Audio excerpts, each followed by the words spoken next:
Hello friends, welcome back to our channel. ഇന്ന് ഞാൻ beef ബിരിയാണിയുടെ ഒരു റെസിപ്പിയാണ് കാണിക്കാൻ പോകുന്നത്. അതും മലപ്പുറം സ്റ്റൈലിലുള്ളൊരു ബിരിയാണിയാണ്. പണ്ടൊക്കെ ഞങ്ങളെ നാട്ടിലും വീട്ടിലൊക്കെ ഇതുപോലത്തെ ബിരിയാണിയാണ് എല്ലാവരും ഉണ്ടാക്കുന്നത്. പക്ഷേ ഇപ്പോൾ ഇതിനൊന്നും ഡിമാൻഡ് ഇല്ല കേട്ടോ. ഇപ്പോൾ എല്ലാവരും കബ്സ, കുഴിമന്തി അങ്ങനത്തെ അറേബ്യൻ ഫുഡുകളാണ് എല്ലാവരും ഉണ്ടാക്കുന്നത്. അപ്പോൾ സമയം കളയാതെ നമുക്ക് ഈ ബിരിയാണി എങ്ങനെ ഉണ്ടാക്കുന്നതെന്ന് നോക്കാം. ഇതുണ്ടാക്കാൻ വേണ്ടിയിട്ട് ഞാൻ 1 കിലോ ബീഫ് ഈ ഒരു വലിപ്പത്തിൽ കട്ട് ചെയ്തതിന് ശേഷം നന്നായിട്ട് കഴുകിയതിന് ശേഷം ഒരു കുക്കറിലോട്ട് ഇട്ട് കൊടുത്തിട്ടുണ്ട്. അതിലോട്ട് ആവശ്യത്തിന് ഉപ്പിട്ട് കൊടുക്കാം. പിന്നെ 1/2 ടീസ്പൂൺ മഞ്ഞൾപ്പൊടിയും കൂടെ ഇട്ട് കൊടുത്തിട്ടുണ്ട്. ഇനി വേണ്ടത് 1/2 ടീസ്പൂൺ കുരുമുളക് പൊടി, 1/2 ടീസ്പൂൺ ഗരം മസാല, പിന്നെ 2 ടേബിൾ സ്പൂൺ വിനാഗിരിയും കൂടെ ഒഴിച്ച് കൊടുത്തിട്ടുണ്ട്. പിന്നെ കുറച്ച് മല്ലിയിലയും കുറച്ച് പുതിനയിലയും കൂടെ ഇട്ട് കൊടുത്തിട്ടുണ്ട്. എന്നിട്ട് നന്നായിട്ടൊന്ന് തിരുമ്മി പിടിപ്പിക്കുവാണ്. പിന്നെ നമുക്കൊരു കാര്യം ഇടാൻ മറന്നുപോയി, കുറച്ച് ഇഞ്ചി വെളുത്തുള്ളി പേസ്റ്റ് ഇട്ട് കൊടുത്തിട്ടുണ്ട്. ഇഞ്ചി വെളുത്തുള്ളി പേസ്റ്റ് ഇപ്പോൾ 1 ടീസ്പൂൺ മതി. പിന്നെ ബാക്കി നമുക്ക് മസാലയുടെ കൂടെ ചേർക്കാം. ബീഫ് ആയതുകൊണ്ട് ഒരു 6 വിസിൽ വരെ ഇതൊന്ന് വേവിച്ചെടുക്കാം. ബീഫ് വേവിക്കാൻ ഒട്ടും വെള്ളമൊന്നും ചേർക്കണ്ട. ഇനി ഞാൻ 5 ചുവന്നുള്ളി, ഒരു ഇഞ്ചിയുടെ കഷ്ണം, പിന്നെ ഒരു 10-11 അല്ലി വെളുത്തുള്ളി എടുത്തിട്ടുണ്ട്. പിന്നെ 6-7 പച്ചമുളകും കൂടെ എടുത്തിട്ടുണ്ട്. ഇതെല്ലാം ക്ലീനാക്കി ഒന്ന് മിക്സിയിലിട്ട് ചതച്ചെടുത്തതാണ്. ഇനി ഞാനൊരു 5 സവാള ഇതുപോലെ നൈസായിട്ടൊന്ന് അരിഞ്ഞെടുത്തിട്ടുണ്ട്. ഇനി ഞാൻ ബിരിയാണി ദം ചെയ്യേണ്ട പാത്രം അടുപ്പത്ത് വെച്ചിട്ടുണ്ട്. അതിലോട്ട് 2 ടേബിൾ സ്പൂൺ നെയ്യ് ഒഴിച്ച് അണ്ടിപ്പരിപ്പ് മുന്തിരി ഒന്ന് വറുത്തെടുക്കാം. ഇപ്പോൾ അണ്ടിപ്പരിപ്പ് മുന്തിരി ഒന്ന് റെഡി ആയിട്ടുണ്ട്. നമുക്കിത് കോരി മാറ്റാം. ഇനി ഈ നെയ്യിലോട്ട് തന്നെ ഞാൻ കുറച്ച് സവാളയും കൂടെ ഇട്ട് കൊടുത്തൊന്ന് വറുത്തെടുക്കുന്നുണ്ട്. നമുക്ക് ചോറിലോട്ട് ഇട്ട് കൊടുക്കാൻ വേണ്ടിയിട്ടാണ്. ഇപ്പോൾ ഇതുപോലെ നന്നായിട്ട് മൊരിഞ്ഞ് കിട്ടിയിട്ടുണ്ട്. ഇത് നമുക്ക് റൈസിലോട്ട് ചേർക്കാനാണ്. അപ്പോൾ നമ്മൾ അടച്ച് വെച്ച് ഒരിക്കലും ഇത് ഫ്രൈ ചെയ്യരുത്, അന്നേരം വഴന്നേ കിട്ടത്തുള്ളൂ. ഇനി ഈ നെയ്യിലോട്ട് തന്നെ ഞാൻ ഒരു 2 ടേബിൾ സ്പൂൺ വെളിച്ചെണ്ണയും കൂടെ ഒഴിച്ചു കൊടുക്കുകയാണ്. അതിൽ വേണമെങ്കിൽ നമുക്ക് നമ്മളെ സവാള വഴറ്റിയെടുക്കാൻ. സവാള ഇട്ട് കൊടുത്തിട്ടുണ്ട്.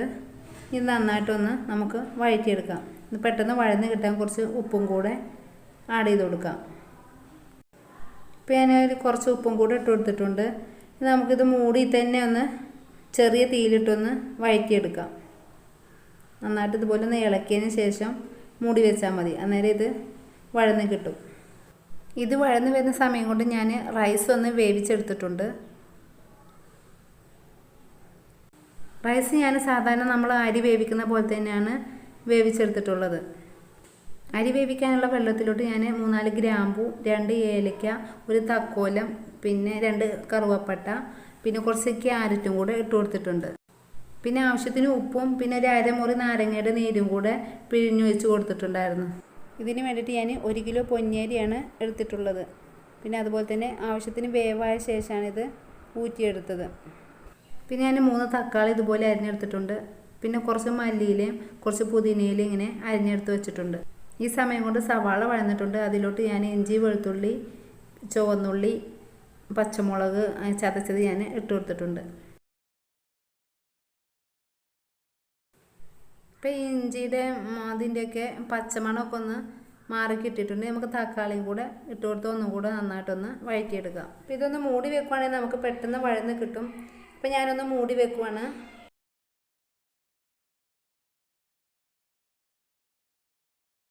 ഈ തക്കാളിയൊക്കെ വഴന്ന ശേഷം ഞാൻ 1/2 ടീസ്പൂൺ മുളക് പൊടി ആഡ് ചെയ്തിട്ടുണ്ട്. അതൊന്ന് ഇളക്കി കൊടുക്കാം. പിന്നെ നമുക്ക് 1/2 ടീസ്പൂൺ മല്ലിപ്പൊടിയും കൂടെ ആഡ് ചെയ്ത് കൊടുക്കാം.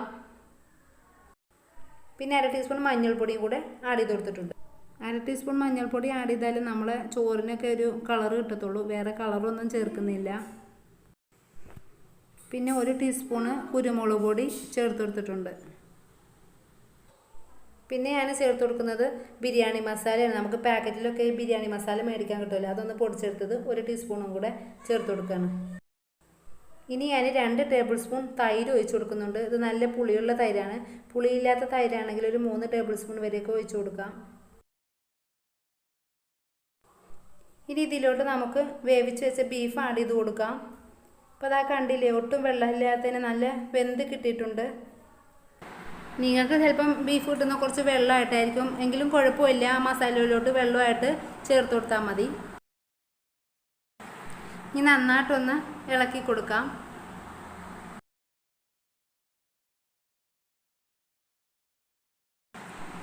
ഇനി ഈ മസാലയുടെ മുകളിലാണ് നമ്മൾ റൈസ് ഇട്ട് കൊടുക്കുന്നത്. അത് ലെയറായിട്ടാണ് ഇട്ട് കൊടുക്കുന്നത്.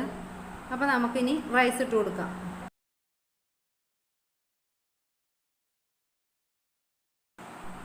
ആദ്യത്തെ ലെയർ ഇട്ട് കൊടുക്കാം. അപ്പോൾ ഇങ്ങനെ ഇട്ട് കൊടുക്കുമ്പോൾ എല്ലാ ഭാഗത്തും ആവത്തക്ക രീതിയിൽ റൈസ് ഇട്ട് കൊടുക്കുക. അപ്പോൾ ഞാൻ ഇതുപോലെ എല്ലാ ഭാഗത്തേക്കും റൈസ് ഇട്ട് കൊടുത്തിട്ടുണ്ട്. ഇനി നമുക്കിതിൻ്റെ മുകളിൽ നമ്മൾ മൊരിച്ച് വെച്ച സവാള ഇട്ട് കൊടുക്കാം. അടുത്തത് അണ്ടിപ്പരിപ്പും മുന്തിരിയും കൂടെ ഇട്ട് കൊടുക്കാം. ഇനി നമുക്ക് മല്ലിയില പുതിനയിലയും കൂടെ ഇട്ട് കൊടുക്കാം. ഇനി ഞാൻ ഇതിൻ്റെ മുകളിൽ കുറച്ച് പൈനാപ്പിളും കൂടെ ആഡ് ചെയ്യുന്നുണ്ട്. ഇത് ഓപ്ഷണലാണ്, വേണമെങ്കിൽ മാത്രം ഇട്ട് കൊടുത്താൽ മതി. അവസാനം നമുക്ക് കുറച്ച് നെയ്യും കൂടെ ഒഴിച്ചു കൊടുക്കാം. ബിരിയാണി ആണല്ലോ, നെയ്യ് എന്തായാലും ഒഴിച്ചു കൊടുക്കണം.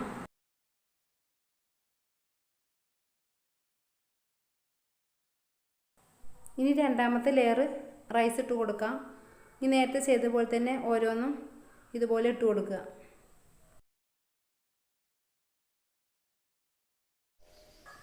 ഇനി ഏറ്റവും മുകളിലുള്ള ലെയറാണ്, അതും കൂടെ നമുക്ക് ഇതുപോലെ ചെയ്ത് കൊടുത്തതിന് ശേഷം മൂടി വെക്കാം. ഇപ്പോൾ ചെറു തീയിൽ 15 മിനിറ്റ് നേരമാണ് ഞാൻ മൂടി വെച്ചിട്ടുള്ളത്. 15 മിനിറ്റിന് ശേഷം നമ്മളെ ബീഫ് ബിരിയാണി ഇവിടെ റെഡി ആയിട്ടുണ്ട്. ഇനി ഇത് നമുക്ക് നന്നായിട്ടൊന്ന് ഈ റൈസൊക്കെ ഒന്ന് ഇളക്കി യോജിപ്പിക്കാം. എന്നിട്ട് അതിന് ശേഷം പാത്രത്തിലോട്ട് സേവ് ചെയ്യാം. ഇപ്പോൾ തന്നെ ഞാനൊരു പാത്രത്തിലോട്ട് മാറ്റിയിട്ടുണ്ട്. അപ്പോൾ ഇതാ നമ്മളെ മലബാർ സ്റ്റൈലിലുള്ള ബീഫ് ബിരിയാണി ആയിട്ടുണ്ട്. അപ്പോൾ നല്ല ടേസ്റ്റാണ്. എല്ലാവരും ഒന്ന് ട്രൈ ചെയ്യുക. Thanks for watching.